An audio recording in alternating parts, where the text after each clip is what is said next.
Okay then, thank you very much, ladies and gentlemen.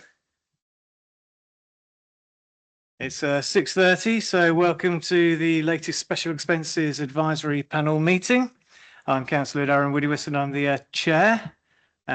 Once Councillor Asher's finished talking, we'll... So should we just start by doing introductions? We'll start with you, Councillor Bremner. Councillor Bremner, Logan Ward, Market Harborough. Councillor Asher, Lubbenham Ward. Katie Fox, Section 106 Officer. Steve Taylor, Health and Wellbeing Manager. I'm Alex Wharton, Democratic Services Officer. James, Councillor for Little Bowden Ward. Councillor Finan, Little Bowden Ward as well. Yeah, okay, thank you. Just to say there are no fire drills planned, so if you do hear a fire alarm, then the exits at both sides of this room will be there pointing on the way out. Okay, so apologies for absence. We have Councillor Knowles, we have Councillor Anderson, Councillor Foreman, Councillor Taylor. Councillor Page is running late. And Councillor Page is running late, so hopefully he'll join us shortly.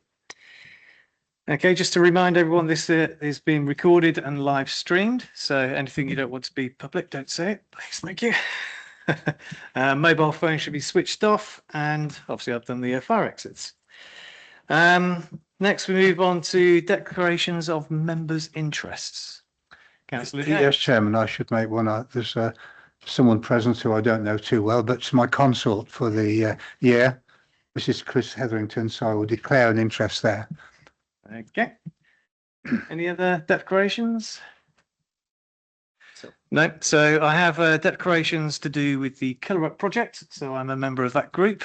So I'll make that declaration now. Okay. So we have the draft minutes. Has everyone read the draft minutes from the last one? Any comments? Councillor James. Chair, item 3 on page 3, we talk about members requested an update relating to the station master's garden and the wooden footbridge by the railway station.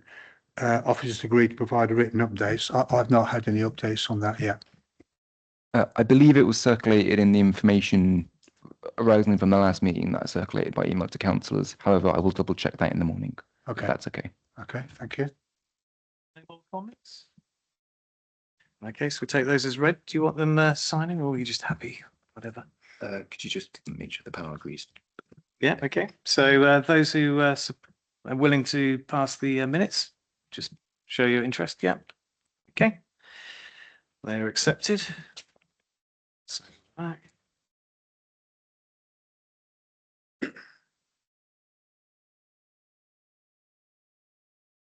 Yep. Yes, I believe we are. Yes, the quorum is 4.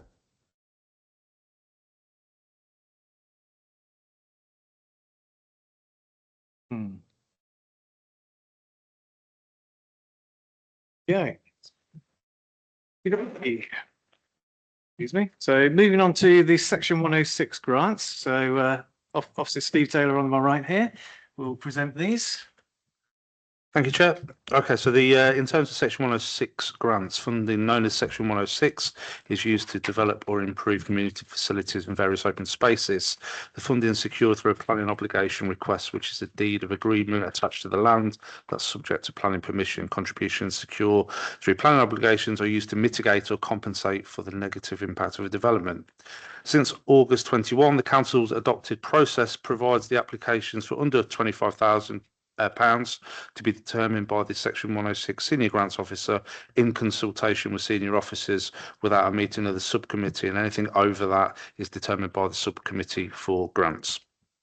Projects have been assessed from East Mercia River Trust, St Dionysius Church, HDC Environmental Services and HDC Welland Park Bowls Green and Pavilion Working Group by the Section 106 Grants Officer, as set out in Appendix A, which we'll go through in a second, and falls in line with the Community Infrastructure Levy or SIL compliance criteria and the criteria set out in the 106 Grant Guidance Notes. This report outlines the project and seeks the panel's views prior to it being submitted to the next subcommittee grant for approval. So in terms of recommendations, the panel, we recommend that the panel reviews the 106 grant applications and gives views on the project proposed for Section 106 funding by East Mercia River Trust, St Dinas Church, HDC Environmental Services and HDC Welland Park, Bowles Green and Pavilion Working Group. The reason for the recommendations put forward to the Market Harborough Special Expenses Advisory Panel have been assessed against the requirements for funding, which are based on projects fulfilling key Section 106 criteria, being so compliant and demonstrating projects evidence of need. In terms of the rest of this report, I will just draw your attention to the finance part of the report, and just to note that there are some upcoming spend by dates in Section 106, which are in May this year, so 9th of May this year. And I will hand over now to my colleague who will go through the reports and through the applications in a little more detail. Thanks, great. So the first one that we're seeking the views on is the East Mercia Rivers Trust, improvements to the Welland River at Welland Park. They are looking to apply for the natural and semi-natural green space contribution that is available, which is £36,117.46. That has a spend by date of 2030. Just to give a very top overview, but we do have Sam here who can talk about the project in more detail and answer any questions that anybody might have as well. But the project aims to enhance the River Welland corridor within Welland Park, and it builds on restoration works delivered in 2014. It seeks not only to improve river function and habitat, but also to create a long-term management framework that empowers the community to take shared ownership of the river, providing a springboard for other future projects as well. It will focus on the river channel through Welland Park with a variety of different interventions, such as clearing overgrown sections, installation of berms, creation of potential safe ingress points, and measures to improve winter flow, as well as communications and notice boards as well, to be talking about the habitat around that. So can I invite Sam? You may.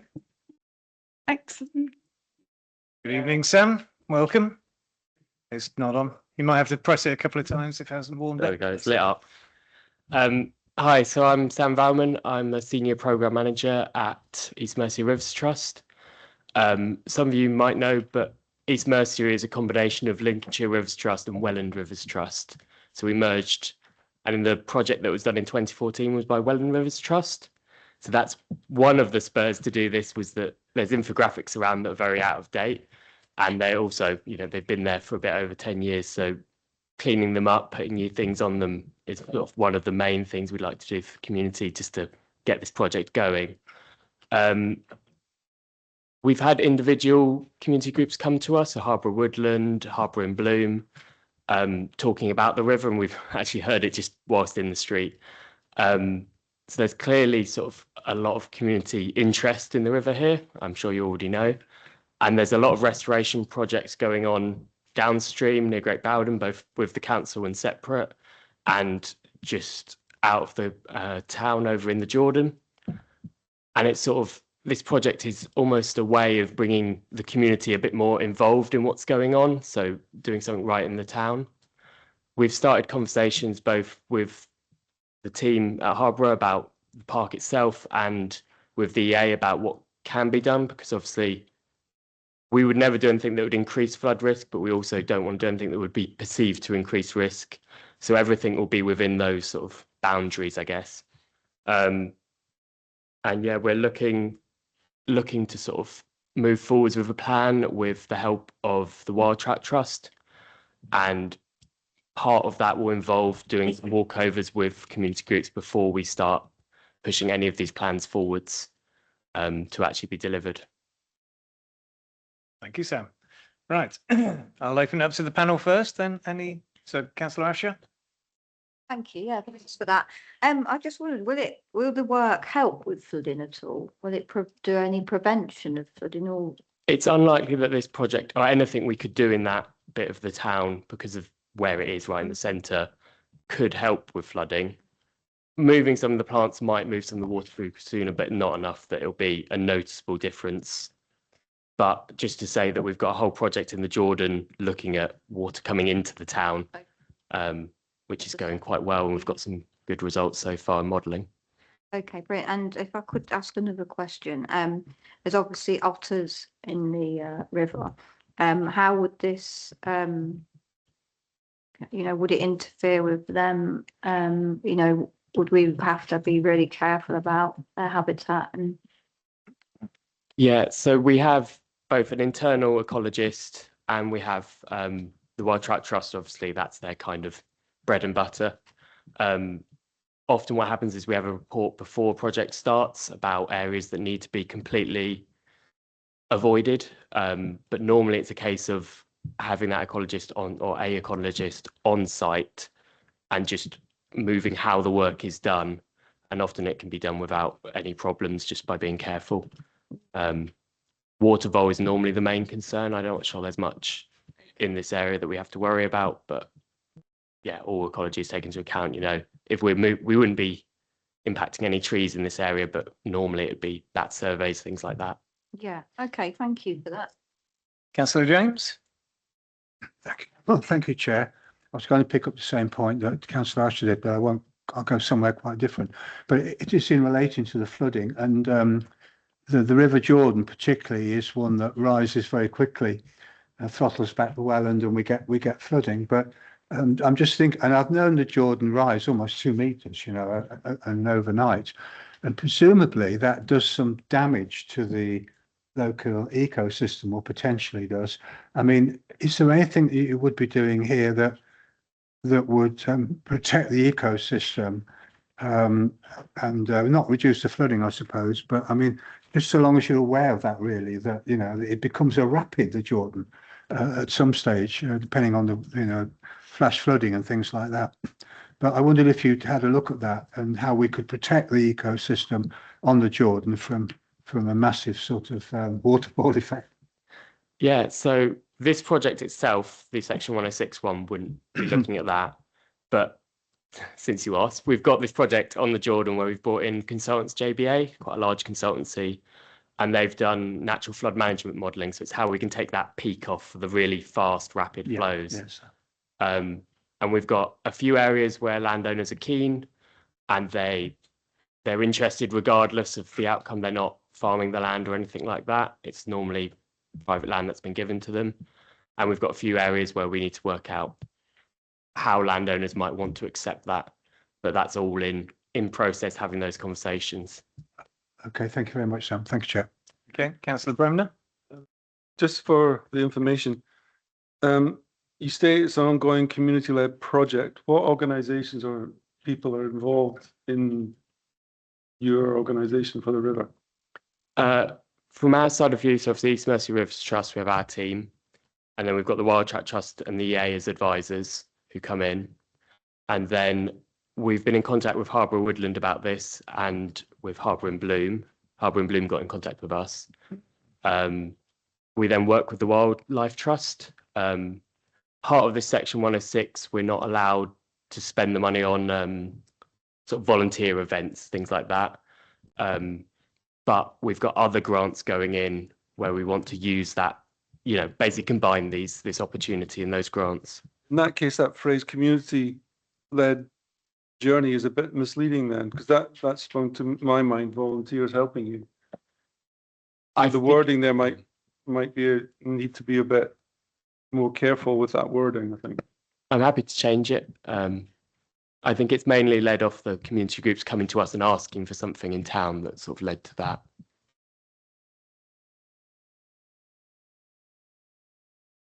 Councillor Viner? Sorry. Thank you. If we put aside the ingresses that you're going to use for like community engagement and the schools and education and things like that, what will be the impact of doing nothing? The notice boards will slowly get more worn down, and as everything does over time, looks less nice to be around. The river as well, I think you'll just get more and more sediment build up and more they're not weeds, they're plants that are there, but because of the lower water levels we're having in the last sort of 10 years during summer, you'll get a bigger sort of clog in this vegetation, and it'll just be it'll be less of a nice place to be, because at the moment it's a lovely park, but people have come to us saying, I mean, especially Harborough and Bloom was saying one of the reasons they got marked down was because of this sort of how it looks in summer, because of this lower flow and therefore the more mace rush and things like that, very much, as far as you can see, clogging the channel. That's not really ecologically true. Sorry, can I follow up? The only reason I ask is that very often with habitats, we try to do things and we destroy it for other animals. The vegetation in there is creating lag in that river flow that prevents flooding further downstream.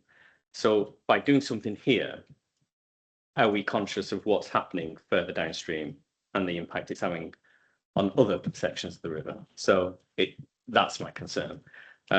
If we do nothing, is that better than doing something? I don't know. From an aesthetic point of view, obviously not. But in terms of an ecosystem, that's what I'm inquiring about.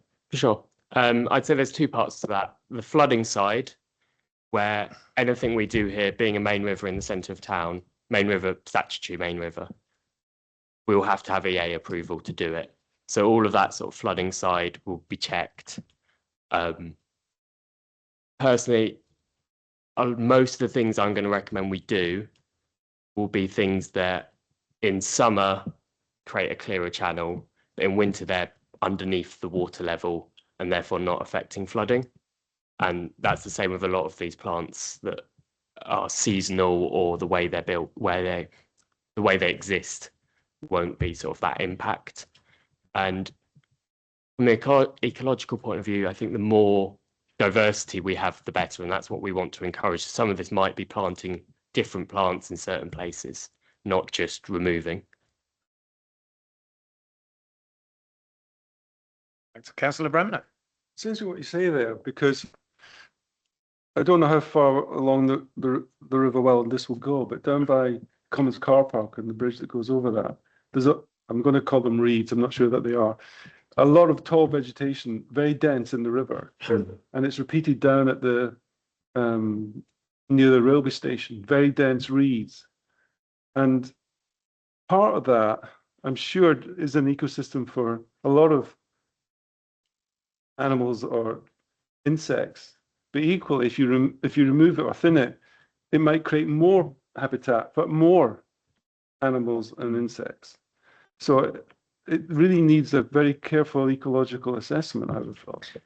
Yeah, I think But it does strike me though that if you've got areas of the river with very dense, in two parts, very dense vegetation, is that helpful to water flow or hindrance to it?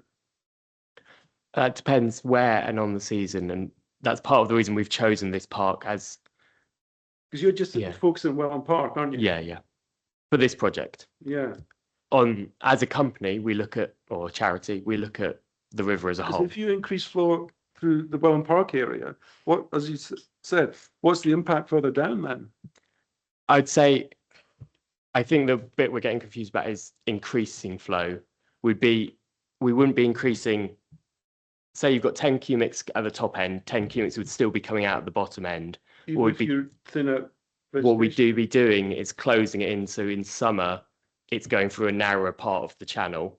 So it's got a clear centerpiece of the channel, but it's the same amount of water moving the whole way through. Whereas in winter, that's underwater, so that's not narrowing the channel in any way. In terms of the quantities, though, it's the rate, isn't it, that affects flooding? The rate affects flooding, but we wouldn't be impacting the rate. We'd be impacting effectively the velocity. Okay, does that answer all your questions? Okay, right, so I think you've asked all my questions anyway. So, okay, is anyone from the community come to speak on this one? Or Thank you. No? Okay, we'll move to the vote then. So those who want to forward this on to the, so you're voting for it? You're proposing this before I even finished, right, so Okay, so I take it you're proposing it then? Yep, seconder, councillor James, those four. Okay, that's going through then. Okay, next item on the agenda. So apologies for my pronunciation, but this is the St. Dionysius Dionysius, thank you very much, church. So they're looking to reorder the church. The overall project is currently estimated at £724,000. They are looking at the moment to utilise Section 106 funding at approximately £94,800. There are 3 community facility contributions that they would be eligible for. And the spend by dates are 2028 and 2029 on those. So the proposed reordering project at the church will create enhanced usable spaces with improved access and facilities to enable more people to be involved in art, culture and heritage. The project considers the longevity of the building, seeking to provide the community with improved flexible internal spaces that can be configured to suit different services, events and activities. The plans include removal of existing pews and associated raised wooden platforms to be replaced with attractive wooden stackable seating, installation of a new stone floor, new underfloor heating, refreshment servery, alterations to the current ground floor kitchen, and fully accessible toilets alongside a baby changing facility, alterations to paving at the West High Street entrance to provide improved ramped access, and alterations to the south entrance, which is the one opposite the old grammar school, to provide improved ramped access there as well, with a new internal glazed screen and automatic sliding doors. And then obviously, as with any large project, it would need redecoration after that. Just also to note that the church will also be looking to apply for funds from their community grant as well. Okay. So before I open it to the members, are there any other sources of funding for this? Because I think Bob and Kerry might be here to mention this as well. And in my response to when you sent the papers through, I'm very aware that nearly all of the money that's been raised from the Section 106 in Wenham ward has gone elsewhere. So the wards thus far hasn't really received anything for the pain it's endured. So have you got something to say on this, Bob? Did you? Yes, no problem. Happy to. Yeah, so just before we go forward, so it's not directly related to this, but if there's another pot of money that this could be funding this, then I'd appreciate a second look at it, I think. But I'll leave that to the rest of the members to decide. Can I answer your question? So the church as applicants have looking to, so they've got £410,000 secured through their own reserves and a trust, and the remainder they're looking from additional grants. So we can certainly take that away and double check if there's any other grants, external grants and other sources of funding. But the wording for these are certainly quite wide to be used within Market Harborough, but completely appreciate they've come from, one of them has come from a development in Welland Park. Okay, so just go to Bob. So I think he's done some research on this and Yeah, so I'm Bob Bell. I'm chair of Welland Neighbourhood Forum. My only observation really is about the major source of Section 106 funding for this project. It was the £151,000 coming from Farndon Road application. We'll be aware that there's a master planning exercise currently taking place for Burford Green, with potential for community facilities to be enhanced there. The deadline to spend by deadline has just been extended for 2 years through to March 2028. So representing Welland Neighbourhood Forum, my point would be that we should perhaps not be allocating this money to a project that's in the centre of town. The sewer regulations, of course, require that the spend is directly related to the development. There's an opportunity, perhaps, for a project, a community-based project on Burford Green. So I'd just like to propose that this £151,000 is not allocated to this particular project. Let's see what we can do. Thank you then, Bob. Right, so on that point, I'll open up to the members. Sorry, there are are there? two Sorry. speakers Okay. from the church as well. So if Okay. if Please, there's yeah.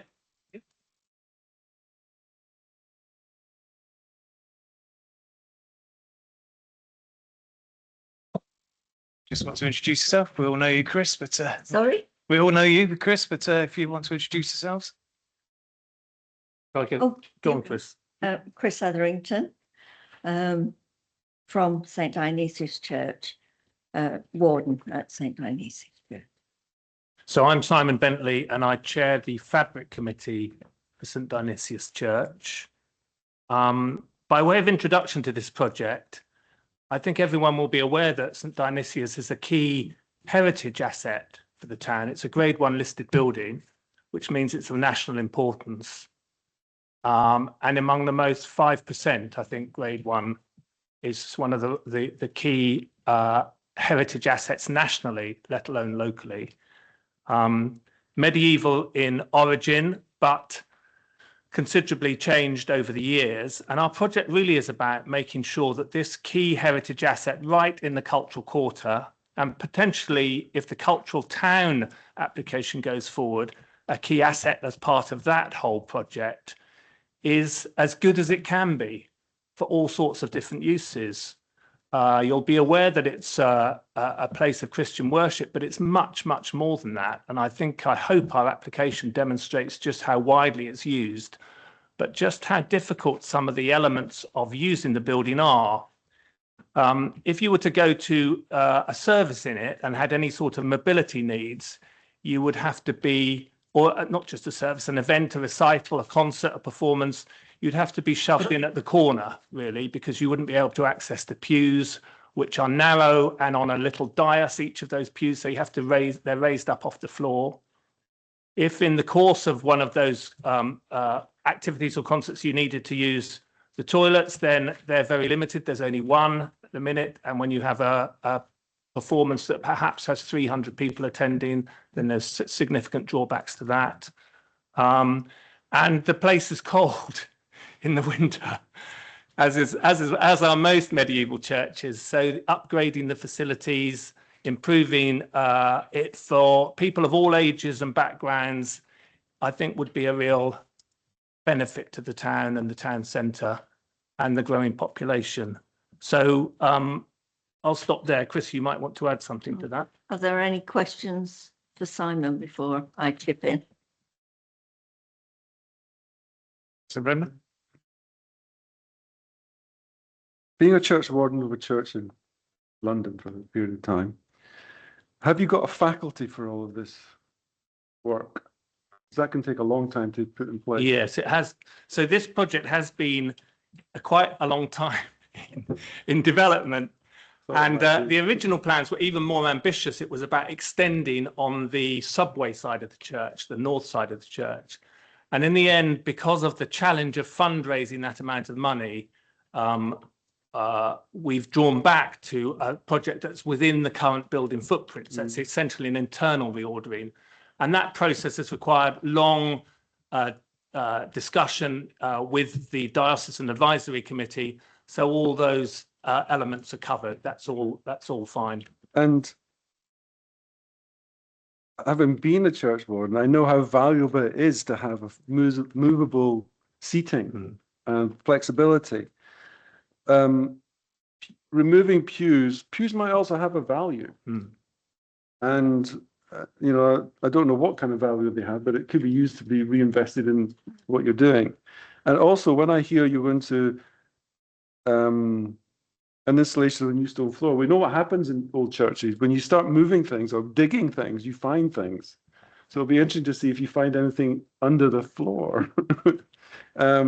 Well, for the committee's information, I project managed the recent major restoration of Leicester Cathedral, and the archaeology involved with that was a complete nightmare. I can tell you that much. Very, very interesting, but a complete nightmare from a cost and program point of view. And time. St Dionysius, you'll be aware, is that the key church in Market Harborough was actually St Mary in Arden by the station, and that's where the burial ground is. So when they stopped using that and created the town centre church, no burials in the church or surrounding it. So although there may be one or two things under the floor of some architectural note, we won't find any. Well, we're not expecting to, famous last words.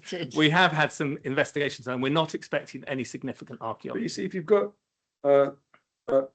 sort of land, what's the phrase? Prominent building in the centre of Market Harborough that has flexible space, then you have opportunity for many more things going on in there, because you can clear the chairs, you can have a rave in there, you can have you can have all sorts of things going on in there. People paying for the space. Yeah. So, yeah.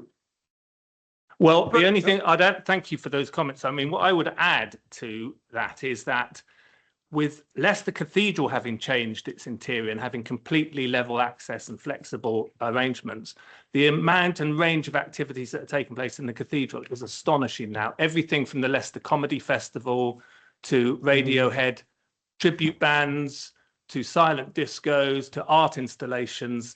It makes the space it transforms the space and its usability. And that's not quite on that scale, but that's what the vision is for St. Dionysius. And also on the financial side, given the comments earlier, I see that the next project, but that is in Welland Park, is also coming from the Farndon Road Fund. So just because it's there, it's not taking all of it.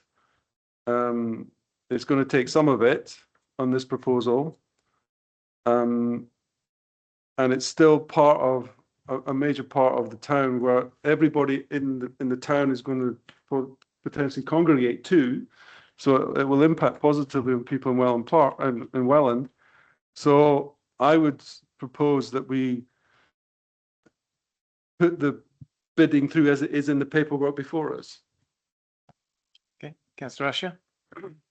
Yeah, if I could ask a question about the funding. So you've already secured 410,000. Yep. Could I ask how you've managed to secure that? Is that through the church? It's through legacies, Okay. money that we've been left and invested. Okay, brilliant. Now, touching on what Councillor Bremner's just said, the next application is the same funding, if I'm right. So it isn't like it's taken from a pot. It's either going to be one or the other.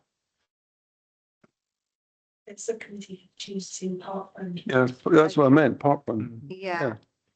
Yeah. So if, for example, we couldn't fund or give you the whole amount of funding, would you still be able to do the project? Would you be able to either scale back or find another way to I fund? don't think we could scale back any more because initially it was, as Simon said, quite a lot more.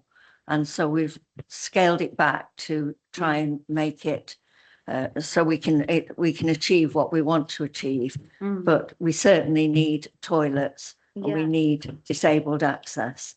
And it will be probably the largest venue in the centre of town. I know that the Methodist Church is a good venue. The parking is pretty restricted around there.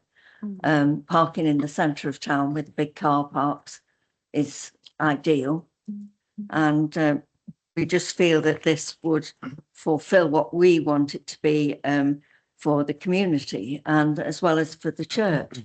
Yeah, I mean, it is a beautiful church and I've seen that you do have concerts on already. We do, but we're restricted generally to the centre aisles because of the pillars. Whereas when we take the pews out eventually and the chairs can be angled so that everybody can see. If I could just chip in as well to directly answer your question and support Chris. Fundraising for a project like this is a dynamic process. So if a funder says to us, and I had this at a bigger scale at the cathedral, if a funder says, yes, but not as much as you might, then that's we'll take whatever people will generously offer, and then we'll go out and we'll find other funding to supplement that. And you'll see from the list, you won't ever fund a project like this unless you're incredibly lucky from a single source. You'll have to be going to funders and saying, what about this? Some will say no, others will say yes, this, or some will say that. It's a part of a process that, so If we don't get everything we've asked for, that's fine. We'll take it on the chin and we'll go and look for other funding to make sure we can deliver the project in the way we want to. Okay, brilliant. Thank you very much.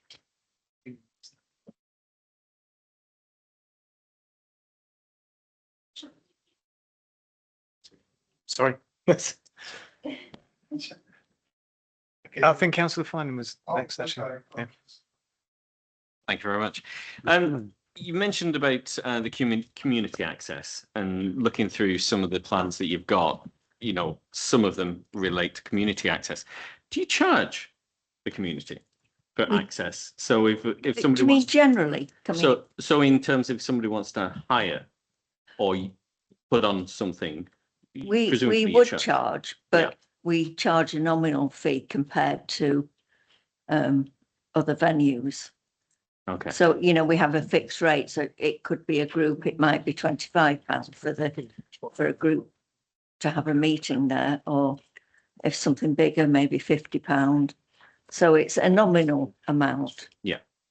Just to cover heating and lighting, really. And always open to discussion. If a group came to us and said, Yeah. look, we really want to do this, we can't afford to do it.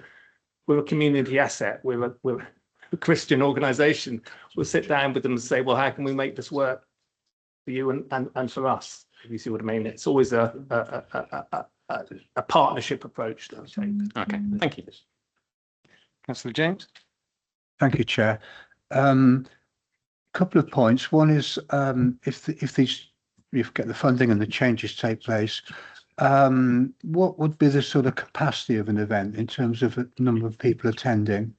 Do we know approximately? Downstairs would seat about 400. 400. Okay, so that would be quite big. And then the other point is, again, if you're able to take this big leap forward, do what you want to do, and organising events and those sort of things, will that impact on some of your own resources in the church in dealing with all the health and safety and the organisation for large events? Because I'm sure you know there's a lot of effort goes into that. Would you be able to resource that okay? Well, we have events, quite large ones, but not that frequently. So we are sort of able to sort that, and I'm sure we could expand that to a larger scale if needed. But normally the groups that would want to hire the church for a concert, you know, would deal with their own insurances and things like that, and their own licenses. And it is a church that can have a liquor license, whereas the Methodist Church can't. So that restricts their patronage, really.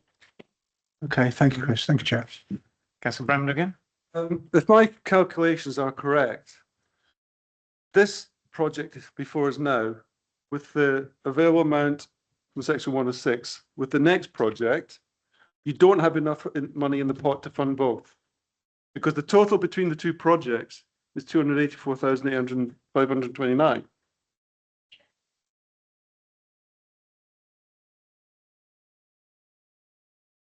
And if the But that hasn't been made clear from the start by the chair, so I think we have to roll back a little bit here. You haven't given us the whole picture here on the funding, because you've got section 106 funding with two projects where you don't have enough funding in the section 106 pot to fund both, not to the extent that they're asking for. If we could just be clear, I take Councillor Bremner's point. If we could just be absolutely clear on that. Because there's 284,529 in the pot that's illustrated in these two tables. And there's, hold on, is that the right one? No, 184,000, sorry, and £30 between the two available in the pot, but the amount being asked for is 284,529. I think Steve would like to come in on that. Thank you, Chair. Yeah, so just in terms of the money that we've allocated by the side of each of those projects, the reason that's there like that is to demonstrate where that money could come from if approved at Cabinet Subcommittee for grants. What we're asking for today around this table is for the members of this committee to look at the projects and determine whether they deem those projects as good projects, viable projects, and ones that they wish to be put forward to the subcommittee for grants in order for them to then be agreed or not agreed at the subcommittee. But then they're going to have to find another 100,000 to fund them. Sorry, second, Councillor Usher. I don't understand. It will either be one or the other, or we part fund. That's correct. Yes. Right. Yes. So the subcommittee will make that decision. So this is about looking at the projects and determining whether we think that these are projects that we'd like to put forward to the subcommittee. The subcommittee for grants will be making the decision on the funding. We want you to tell us that you either think this is a good project, a bad project, or a project that needs further work, that we can go away and do that work with those particular groups in order for them to be in the best position to give us the best application for the subcommittee for grants. Am I right in also saying that we could make a recommendation? So if we decided tonight and voted and all agreed that we would part from one and part from another, that would be something that could be taken forward. That would be a recommendation that would be taken forward to the subcommittee for grants, but they would have the ultimate decision on that. Yes. That's how I understood. Thank you. Right, Chair. Having heard the explanation, I think we just put our opinion on the project, and the subcommittee of the cabinet can make a decision on the funding. Because at that point, they make that decision. I don't think we make any decision out here about part funding anything. We just want the principle of the project. And Okay, Councillor James, then Katie. Oh, yeah, sorry. Okay, I'm very clear on where St Dionysius Church is on the funding they require. Can somebody just put me right on the other one? Bring me up to speed on the other one? It's the next item on the agenda. Okay, we're going to do, We're using the same pots, and there's not enough to cover the two. I do believe in the officers' paperwork, they have a couple more funding points that are not in the paperwork we have. We need to hear about the other one then, don't we now, I think, yeah? Indeed, so I think what we need, and we are. Concerned with the money side of things today. Yeah. We're just concerned with the actual projects and whether we think they move forward. The money side of things is going to be decided by the grant subcommittee. Katie? Just to say that obviously your views. Sorry, that's not switched on. Obviously, the views of the committee around generally the Section 106 funding, what is available, obviously other projects that might be you want to flag to us and etc. as well. Obviously, those are part of the views that we welcome and would want as well. So just to emphasise that as well. And so in the same vein, we will be recommending that they look for other pots and try and preserve the kind of like Welland Park money for Welland Park. Welland Ward, sorry. But as far as this project goes, I believe we've asked all our questions to the good people at the end of that to witness this discord. Can I have a proposer to forward this on to the Sub-Grants Committee? Councillor Bremner, seconded by Councillor James. So we are recommending it goes forwards without any discussion of the actual amount covered by the funding. Okay, thank you very much for turning up. Okay. So the next project is the project that's also eligible for the same pot of money as the St Di project, which is why it's listed out there. Apologies, clerical error. There was a couple of smaller pots that were accidentally missed off on the report, so we'll make sure that that gets updated for you all. We've only the two extra pots, and they come from Maysby Square and Fisher's Farm. That's 3,292 and £2,404 in that order.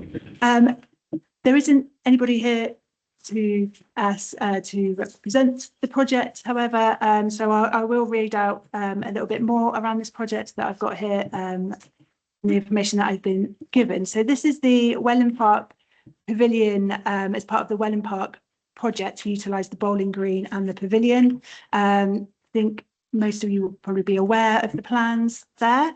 The project at Welland Park has two elements: to transform the disused bowling green into a multi-purpose outdoor events area and to improve and re-establish the bowling pavilion building for community use. The application for the Section 106 funding is specifically for the pavilion building. The pavilion works represent a comprehensive back to brick renovation designed to deliver a modern, flexible facility. The external works include complete removal of the failed flat roof system, concrete structural repairs to the soffits. Please don't ask me what a soffit is. Hacking off removing defective render and installing new larger capacity rainwater downpipes to resolve historic overflow issues. Internally, the pavilion's masonry partitions will be demolished to create a single flexible open plan hall supported by a new fire and case steel beams. Fit out includes damp proofing, accessible toilets compliant with modern health and safety. And the expected outcomes of the reopened pavilion are the creation of a modern, accessible and energy efficient facility that promotes equality of opportunity, fosters cohesion and is a facility fit for events and activities for the local community. So ultimately, it is to reopen the pavilion, which is the building at the Rose Garden in the Welland Park. Thank you, Katie. Do we know if they're planning to reinstate the kind of like the roof terrace? I think there was discussions, but I think that's not for this phase. Okay, so the prices are eye-watering, I have to say. But right, okay, Councillor Bremner. Thank you. On the principle that the section 106 is for community grants, this is not from a community source, it's from HDC. Therefore, I would recommend, if the committee would agree, that they give priority to the St. Dionysus project, which is a community-based project coming from the community, and not this project. I'm sorry. The project itself doesn't have a business plan attached to it, doesn't say anything about how the development will be used. Is there any community interest in this facility once it's built? So I think there's a lot of gaps in this. You can't just ask for money. Sorry, I would not support this. Katie? Oh, yeah.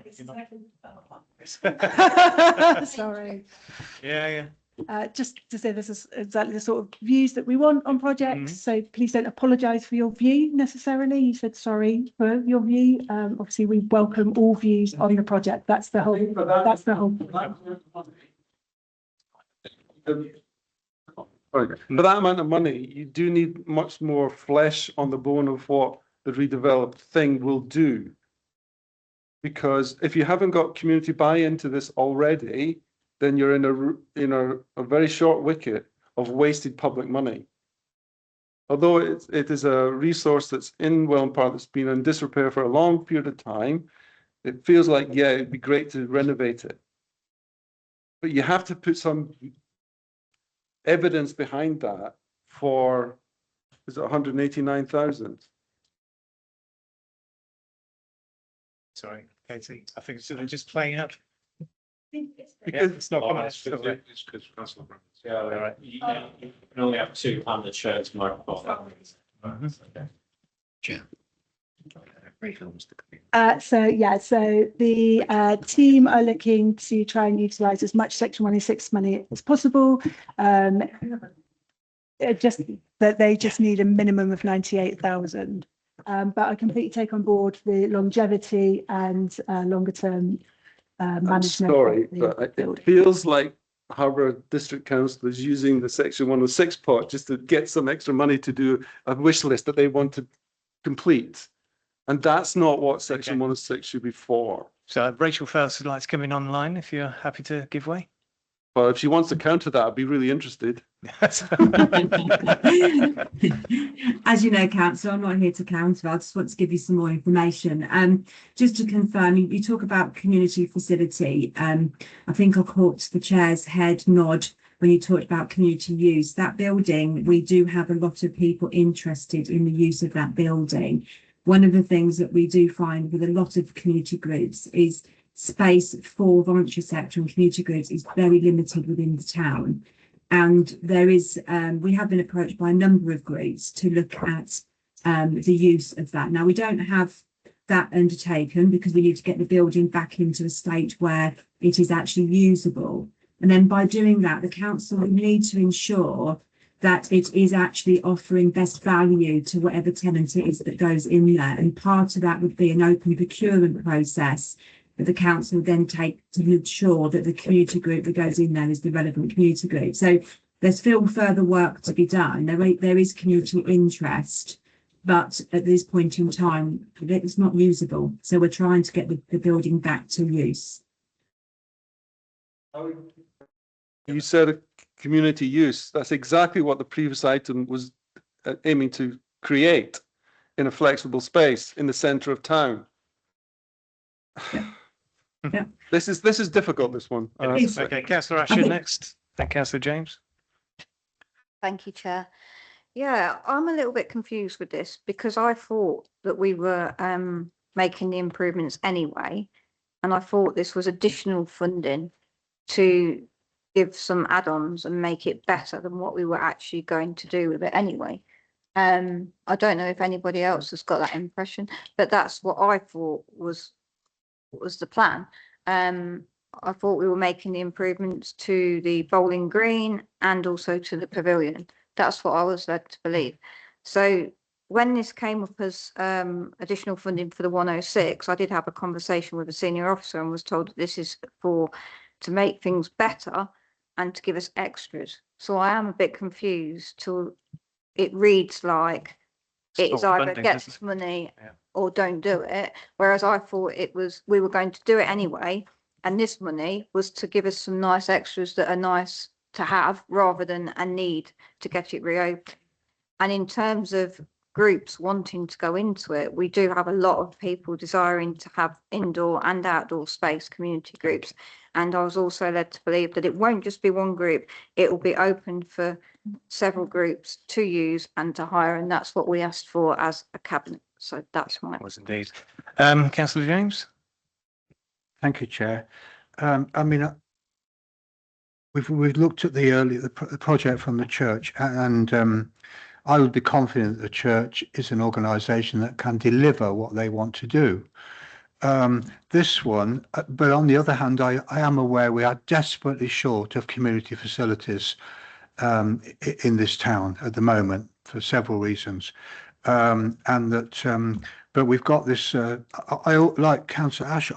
My understanding is we've got the pavilion in the capital programme. I mean, I'm not in the cabinet. I'm not sure, but whether that's the case, Joe. But so I'm a bit confused about that. So I think, but I'm aware there's community facilities. I mean, maybe we could get more information on that. And then you need an organisation to run these things, and we know we've got it with the church, and I don't think we're quite here with this. We haven't got a business plan here to run all this. How are we going to do that? We're going to refurb the building and lock it up. I think that's what Rachel referred to. We will then, after we've done this, we'll bring somebody in. But we haven't got them at the moment. I mean, I know there's one or two looking to go in there. And I think you probably do. Does but Rachel want we're to not come there back yet. on that? I don't know. There. She's been minimised. Sorry. Yeah, I think there is work going on. The work that's going through, there's two parts of the project, as members have mentioned. There's the work around the old bowling green where there's allocated money to look at how that can be moved. But also there has been some work being done to the pavilion, but to ensure that it's a fit for purpose pavilion, we do need to add some more, costing to ensure that happens. As we said before, this isn't for members to decide. They can recommend their views to the cabinet subcommittee grants, and if they feel that this project is not what they feel that it should be, then that's their recommendation they make to the cabinet grants subcommittee. But again, there are a number of organisations needing space, and it would provide a lot of space for people. Thank you, Rachel. Yeah. Councillor Asher. Yeah, it's a very difficult one because obviously this is not really my understanding of what was going to happen with the pavilion. I didn't realise it was either get the 106 money or it won't be fit for purpose. That's not my understanding. And also it's a difficult decision as well because obviously we won't be here in probably 18 months' time as a council. So who is going to take it on? What will happen to it after that? There's so many things for me that are up in the air at the moment that I can't really vote on it. I just feel there's not enough detail. There's no meat on the bones for the work. It's just a little bit, I'm a little bit confused. Okay. Last thing. Thank you, Chair. Yeah, can I just get a clarification? Because I thought this was a pavilion and I'm very keen to get this pavilion. I mean, I know that pavilion for being locked up for 30 years at least, and I'm very keen to have it brought into use. But it was my understanding, if the officers can clarify, that there was some capital funding for this. I'm sure I've been told that, but if I'm wrong, and I apologise. But can we have that clarified in some way before we take another move on this project? Okay. So, Yeah. Councillor Bramlett, last word. I think we as a panel can give these views that we have given to the subcommittee, and they can make that decision, and they can dig out what the capital funding is that's already allocated to this. So as long as we put it forward with those caveats and that information to be bottomed out, I still think though that on the basis that this is a HDC economic development, this organization's application, I think it should be subservient to that which has gone before. Yep. And I would like that minuted. Yeah. I was kind of, in your first statement, I was going, yes, I agree with the first part. No, I don't agree with the second part. So yeah, I agree that maybe Harborough District Council do have the powers to come back and go back to their own capital and apply to themselves. How we do that, I'm not quite sure as the budget's set, but it could go through, I don't know, scrutiny or something like that. I don't know. Questions. We can ask the question. So as I say it right now, we have two options. We can ask to defer this to the next meeting and officers come back with more detail, or we can make a recommendation to the subgroup. So which would we prefer? Well, I just think, Chair, I mean, church is a separate organisation. They're applying for We grants. just talk about We own this. We own this building, Yeah, don't so we? we're just talking about this one, yeah. Well, we've got capital money, I would have thought. So I would move for a deferment, Chair. Yep, so- Anyone would support that.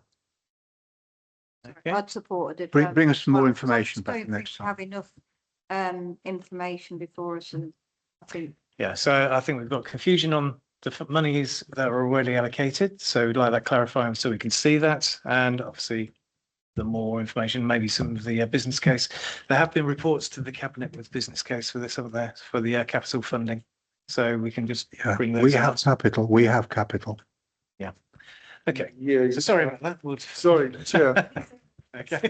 Chair, if it hasn't already been allocated from communication I've had from the Section 106 Section 106 officer, 151 officer, that's the one.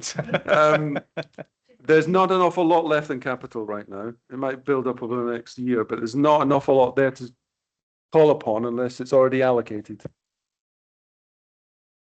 What we can also do is make sure that it's extremely clear as to what aspects of the pavilion can continue with what has been allocated to them. Again, the point that Councillor Finnan said about what happens if they don't get grant, if nothing happens, if we do nothing. So what can actually get achieved at the pavilion, because we do all want to see it open in some capacity. Okay, we'll leave it at that then. Thank you very much. We're deferring it. Oh, okay, so, okay, those willing to defer it, who's going to propose it? Yeah, those who want to defer it. So we've got 3, 4, 4. Are you against, Paul? Okay, so 3, 4, 1 against deferment.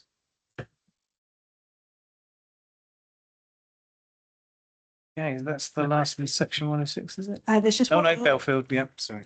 So Belfield Park, so this is a project to upgrade the play equipment to accessible play equipment. There is the Children and Young People Facilities contribution that has a spend by date of June 2028. It specifically says the wording in it to be used on Belfield Park play equipment.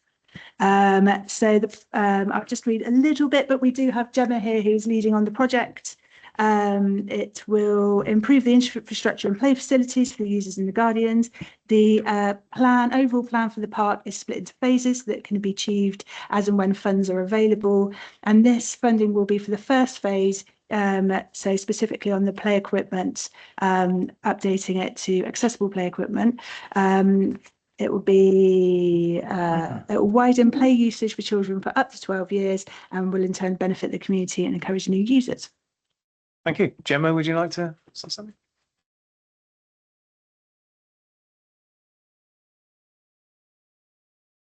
Yes, I'm Gemma. I'm from HDC and I am the Environmental Services Officer for Parks, Open Spaces and Streets. I'm going to repeat what Katie said now. So my proposal is for the Belfields play area at Little Bowden off Glebe Road. It is HDC land owned and the playground at the currently is in pretty bad disrepair. It's kind of at end of life really. So my proposal is to put in a new accessible playground.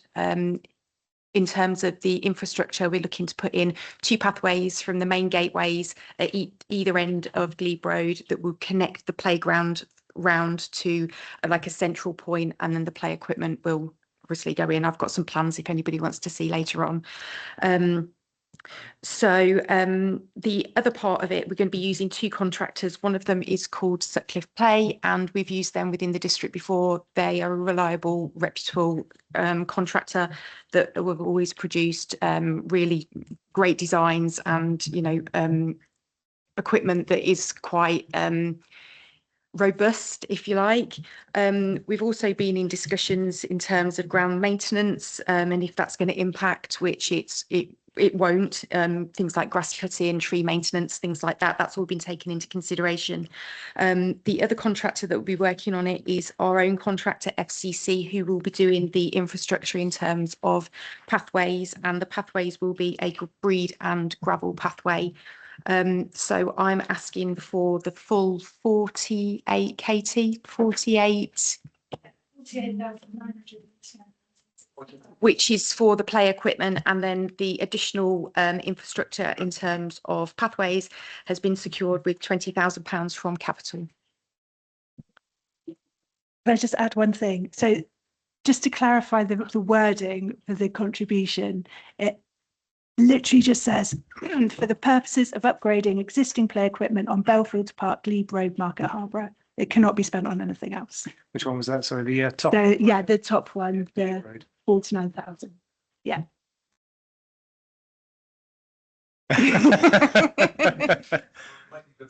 Well, yeah. Okay.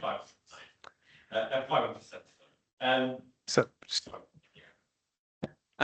you mentioned that the play equipment is going to be sourced by somebody called Sutcliffe Play is the Sutcliffe Play. provider, yeah. Were they provided play equipment locally before? They have done. Off the top of my head, I couldn't give you the exact sites because I'm quite new to my role. Okay. I've been here about 5 months now. But there is a playground supplier that we do often use. Okay. Right. There's kind of 3 big guys, if you like: Compam, Preludic, which we predominantly use in Welland Park, and Sutcliffe Play. Okay. I was just wondering because obviously, if we had an idea of where we've got similar play equipment, it would be useful. Yeah, as I say, I've got some images of the play equipment if you wanted to have a look. If we could, that would Yeah, be of course. really handy. Yeah. Yeah. Councillor Bremner? Yep. One question, will any of the play equipment be sand? Right. And the. Oh, what is So it? because it's a very small detail, but because the play park is, I mean, it exists already. As I say, it's coming to the end of life. We've got the skate park down at the bottom. So this park provides, you know, that younger play kind of element to it. There's the train track, if anybody knows the site, it sort of runs behind it. So we have got a slight play and a nod towards train station and a little ticket office and things like that. So it is kind of in keeping with the site that it's on, which we are looking to do on all of the sites going forward to make some kind of reference to the environment that they're in. So we're looking to define accessible here, are we? When you say it's an accessible play area? Yes, so I'll run through the play equipment with you and let you know what's in there. Sorry, off the top of my head, I don't know. I've got 3 parks going on at the moment, so I don't know. Choo-choo. So we've got a kind of like a larger accessible, I'll pass it round, it'd be much easier, like a spinning saucer type thing, a spinning saucer type thing. As I said, we've got the little train, which is an interactive train, and it's got a carriage behind, and that's all got sensory boards on it. So it's thinking about non-verbal talking, you know, non-verbal children, as well as things like, just go through it. We've got some accessible swings where you'd be able to put a disabled child on, a mother and baby swing, things like that as well. So you could two-person swing. We've also got a seesaw as well, which is accessible to wheelchair users. I'm just going to pass this round.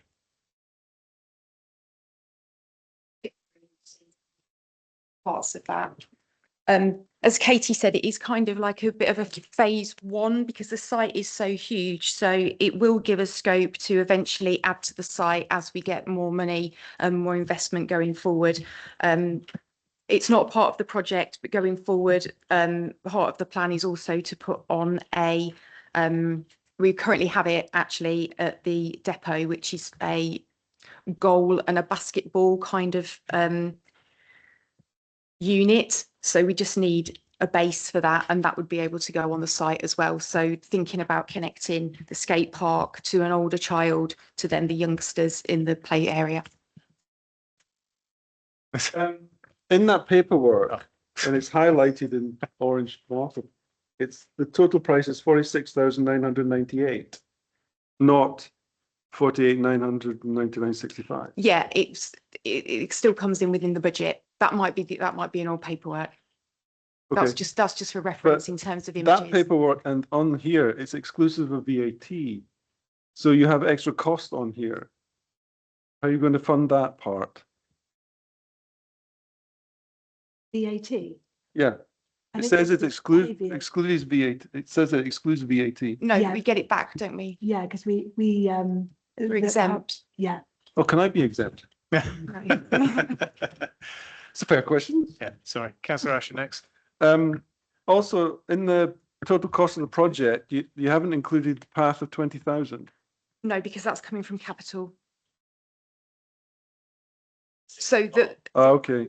what I'm asking for is exactly what it says in the wording, which is play equipment for I'm Belfields. not going to be obstructive to this, but it's the same principle. This is section 106 money and it's HDC applying for it.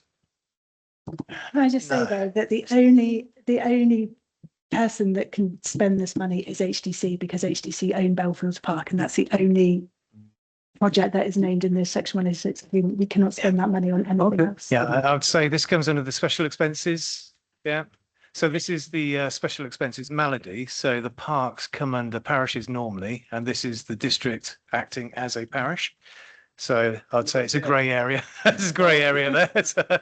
Well, no, that's the special expenses. So we are, yeah. So sorry, Councillor Asher. Yeah, thank you. Yeah, as this is allocated for this project and it can't be spent on any other project, then I think, you know, it's a no-brainer. Yes. It can't go anywhere else.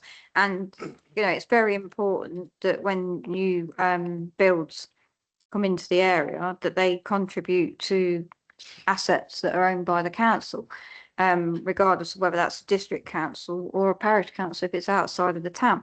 So I think, yeah, I mean, it's great that we're getting this upgraded and I've got no problem with it. So I'd like to propose it. Thank you. Councillor Fine. Yeah, you mentioned about the basketball hoop and Yeah. the golf Yeah, I clubs. mean, that's an ongoing, Stock. another, you know, next phase. Yeah. The issue I've got, I know the area well, is that I have two sons, one's 9, one's 12. We go to Little Bowden Park. Yeah. One will play in the park there, whilst the other one goes on the courts. I think it's very good for families if there is that ability to access. Multitask, and have something that appeals to the older. Yeah. Looking at the equipment that you've got there, I know that a 10-year-old probably isn't going to want to play with some of that equipment. So Yes. I mean, playground equipment is quite restrictive when you kind of get above 12 years old. yeah. So Oh, absolutely. But that's why what I'm saying is in this phase, could it not be that both things are done? So you have an element of the younger element, Yeah. and you also put in the kind of sportier facilities for a slightly older child. You've got a very new estate there. It's got some young families on the estate just across the road from it, and they're going to want to be able to use that probably both with younger children and slightly older children. And I just think, you know, whilst this is great for the younger children, you know, I'm starting to see the effects of lack of facilities for older children. I think, and that's across the district. Yeah, and I completely appreciate what you're saying there. But I think for me, this project is, you know, we've got a great facility down at Welland Park, and it is the go-to. It's the flagship, you know, of all parks that we've got in our district. I would like to see a mini Welland Park at more sites. So this is prime because we've got the land to be able to do it. And that's why I see it in phases and gradually adding to it and expanding on it. Yeah. Thank you. Okay, Katie. All I was going to say was, I'm sure Gemma and I have been working, as I have been with all the applicants and anybody with potential projects, working closely and flagging any other Section 106 funding. So for future phases, to see if that could come to fruition any sooner, taking on board, we can certainly look at that because this project will need to go to subcommittee, so we can certainly take that view on board and have a look at that. Just obviously, there is other children and young people contributions, comes to sort of approximately £7,500. It's listed in the report, so that could be something that goes towards the court, but that might not fund the whole court, so then it's just That probably would be enough, in fairness. oh, okay, so that might be my query is, you said it's at the depot already, so presumably we've already got the Yes, the we equipment. have, yeah. So if it's a case of using capital money, because you mentioned the past being used from capital budgets, Yeah. I don't know, it just seems if you could just do it all, I mean, it would just be there better. is a certain level of Just like capacity magic. as well within the day job. So yes, but I appreciate, I don't see that would be a problem to organise that. And I just think that development's obviously huge up that end of the town, and there are going to be lots of younger children, young families that are wanting to access both age ranges. So Yeah, I think it could potentially be quite a destination park as well, where people do purposely travel in, because we've got the space, and with the skate park that's already existing, which is popular, I just think you could take it through all ages. There isn't actually any parking around there, though. That's if it does become a destination. Well, there's the small car park, isn't there, down at the skateboard park? Mm-hmm. Yes. Thank you. Thank you. Right, I take it you're moving it then? Are you moving it, Kirsten? Oh, you moved ages ago. Sorry, you seconded it then, right? In that case, all those in support? Yeah, in favour? Yeah. Okay, pass that on. So we have one last final item, which is any urgent business. If anyone wants to leave. So. Oh, we got a report before then. So Yeah, this is the. it's not on here. Sorry, I didn't update the Oh, not on my list. Clean up policy. Yes, I've got it. Is there any other business? Yes. Yeah. What would you like me to start? Kick off. Okay, so this is the report I think it was for. the crowd, those things. Oh, should we just wait for them to leave if they're going? Good night, everyone. Thank you.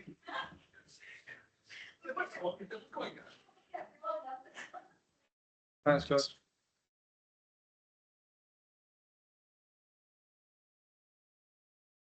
Okay.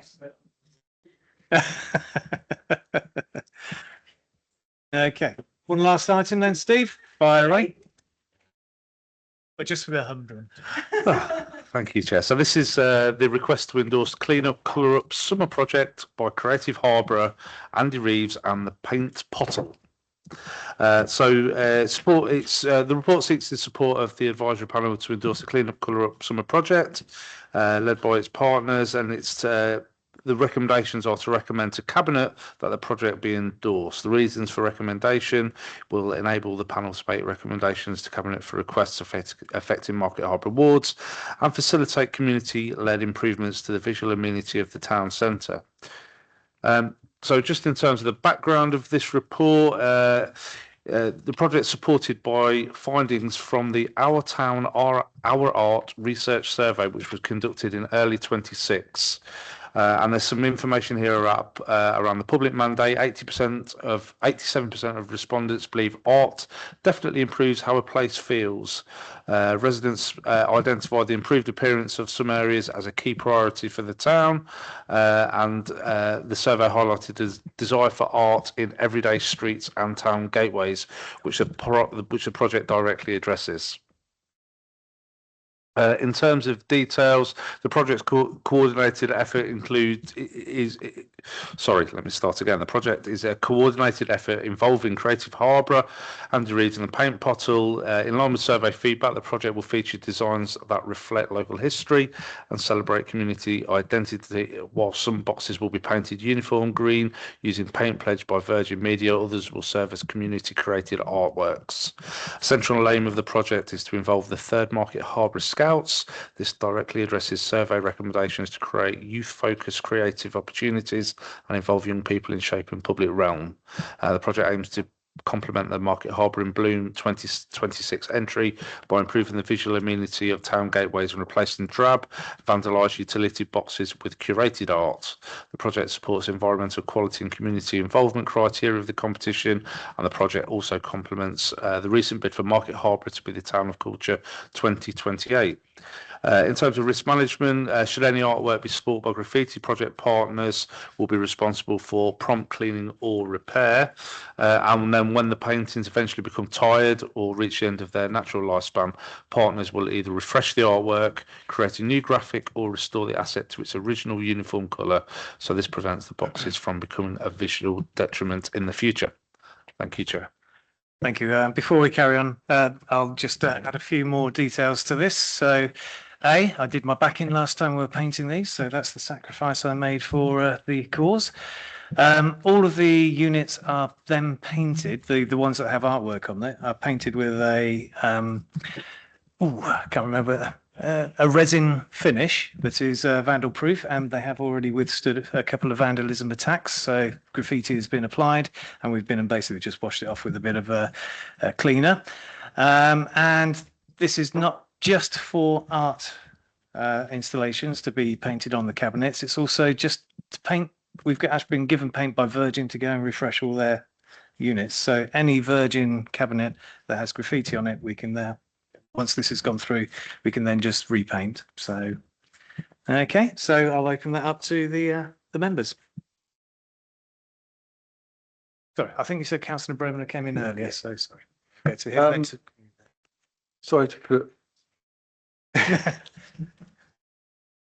Section 4.1, and I'll read it. Funding may be sought through existing town centre budgets under Market Harborough special expenses to support the delivery of these community improvements. That's a blank check. Sorry, which one are you reading? Sorry, 4.1. You right? That's a blank check. There's no funding from the council. But that's what it says. Funding may be sought. That's an active through existing town centre budgets under Market Harborough special expenses to support the delivery of these community improvements. May be sought. Okay. No detail. There's nothing financial in this report at all. But this isn't a financial ask from my perspective. This is. But it is there. Yeah. So the office put that in. But I'm sorry, it is there. So I want to know what they're asking for. Well, I'm not supporting it then. Sorry. Yeah, come in, Rachel. I'm sorry, I'm not. I can't. Yeah. That's my proposal. If anyone will I support think that's me, just I saying will not it support this. Doesn't stop any future applications. But Rachel, carry on. Right.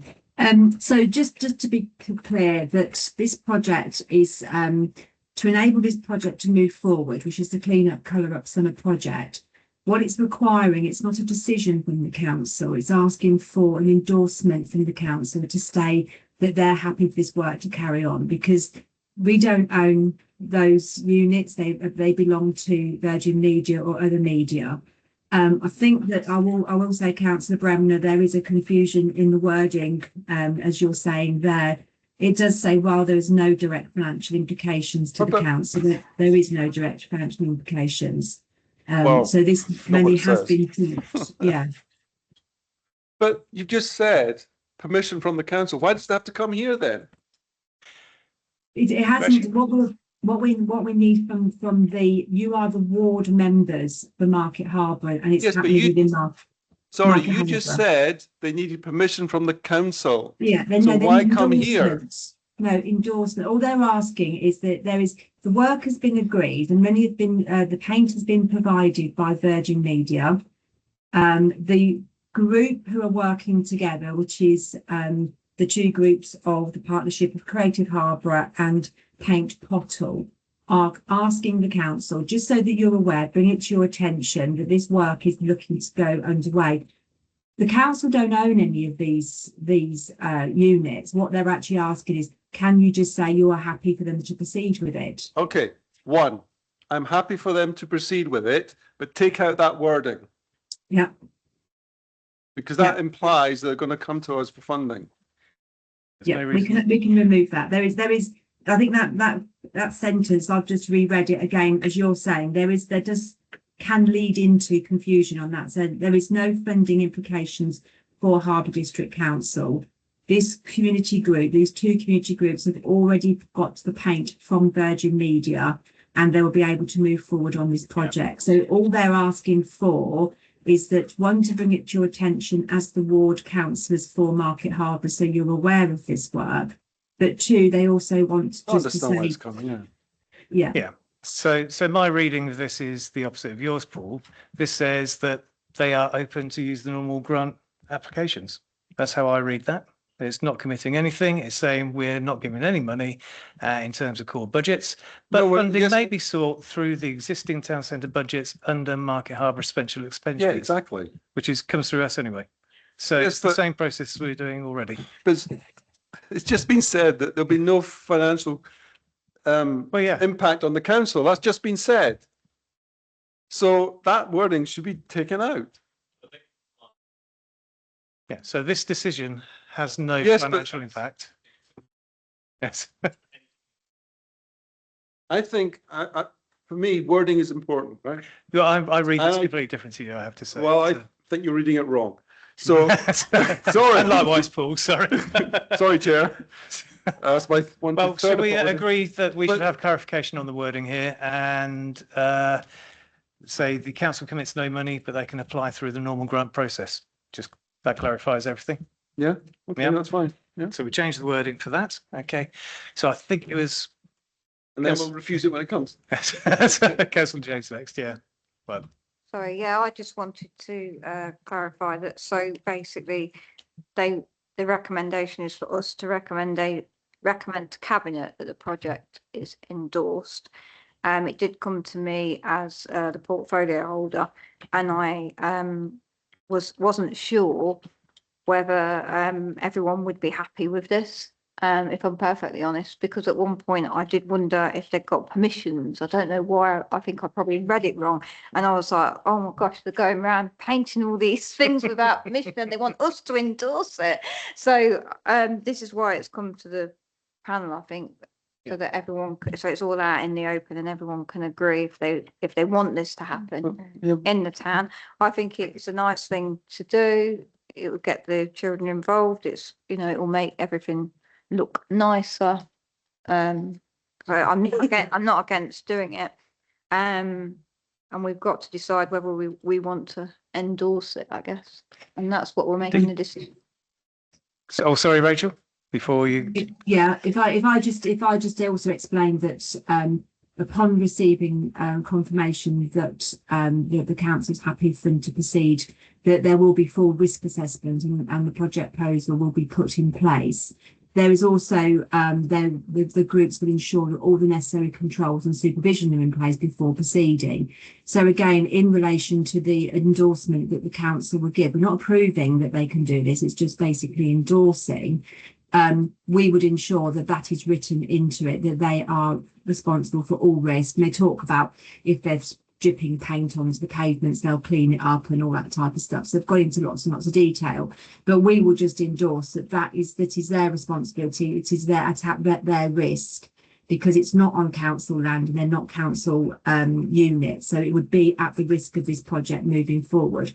All they're wanting you to do as members is to say that you endorse it, and then the cabinet will agree that they would put the letter. They're asking for a written statement, but we'd put it as a minute, but therefore would be the written statement.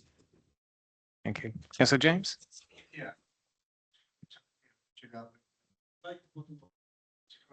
Oh, sorry. Still not on. That's it. Now so. Okay, yeah, I think it's a great idea. Just one word of caution, having been on planning committee, can I just check that we are consulting with planning, because I know that planning are quite keen on what's painted around the town, and indeed have actually had issues with shops who've put certain things in their windows. So can I ask that as officers you do consult with planning on this to make sure they are comfortable with what's going on the boxes? Okay, yeah, there are two aspects, obviously. There's the repainting as is, which wouldn't obviously come into planning, and obviously the next kind of like art kind of like phase where we actually go and decorate them. I guess they'll have to go through that process. Councillor Feenan, sorry, Councillor Bremner, then Feenan. Yeah, it all sounds very good, but I would just consult with planning on it. Just a really obvious question is that what is actually going to be painted on these boxes, and what the quality of the creation that would be on these Have you boxes? seen the ones that have already been done? No. Okay, there's 4 already around Harborough. It was a competition at Welland Park, and is basically student-produced artwork, which is very high quality. And then it's I've seen actually, some of that, actually, yeah. then it's actually applied by professional artists in the end. Oh, so that So- young people can present their design, Mhm. and then a professional artist puts it on the box. Yes. Oh, okay. Mhm. That's cool. Yeah, my comment was actually to do with this, because it looks like it's just the third Market Harborough Scouts that are going to be the ones that are actually producing the artwork. No? No, so the third Market Harborough Scouts will be doing the painting as is, same colour. So basically over the top of the graffiti.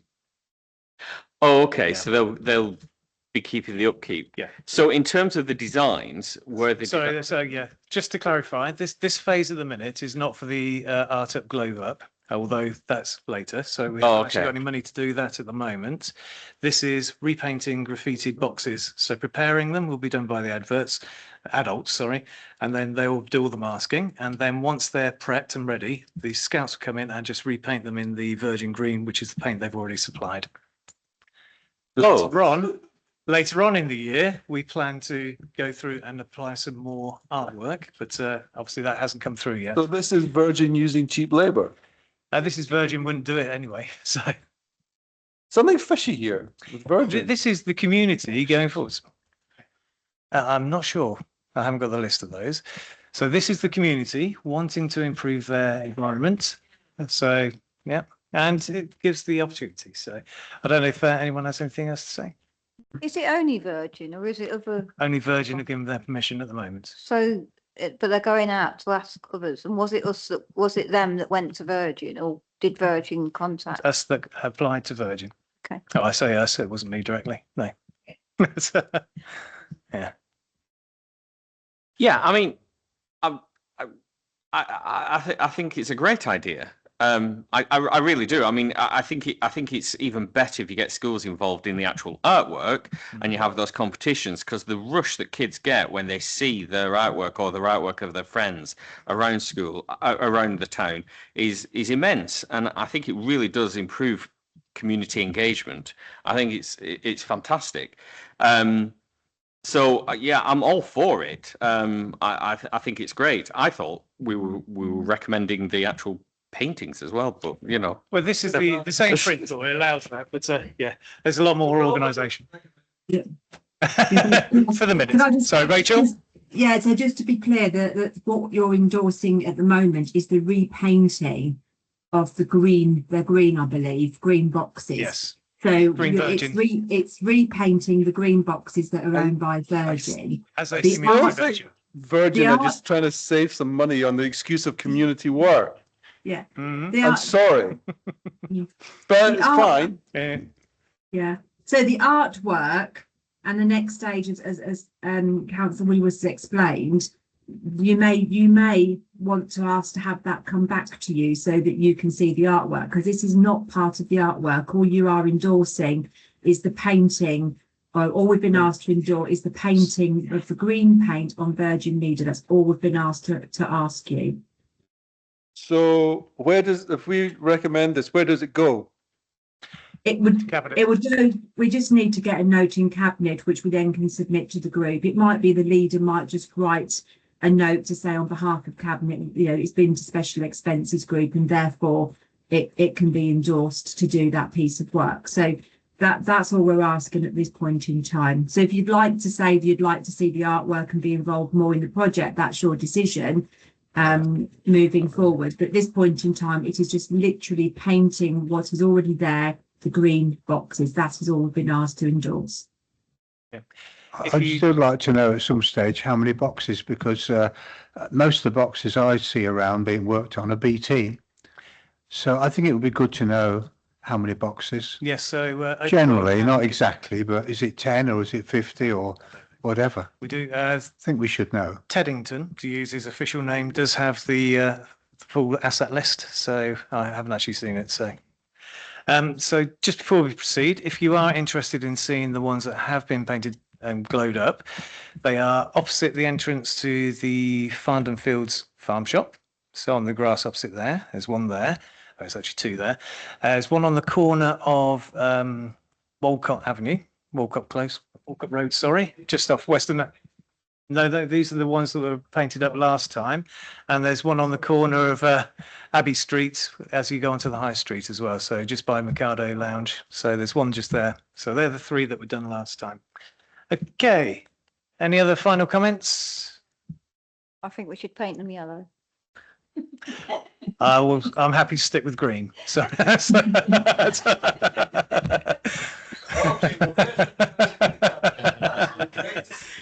lovely. Okay, so can we have a proposer? Mr. Finan, seconder, tripler for that, and everyone supports it. So, okay, that's gone through. Thank you very much. So I believe that's the last item. Okay, so thank you very much, everybody. That's the end for today. Oh, we had a bit of drama today, didn't we?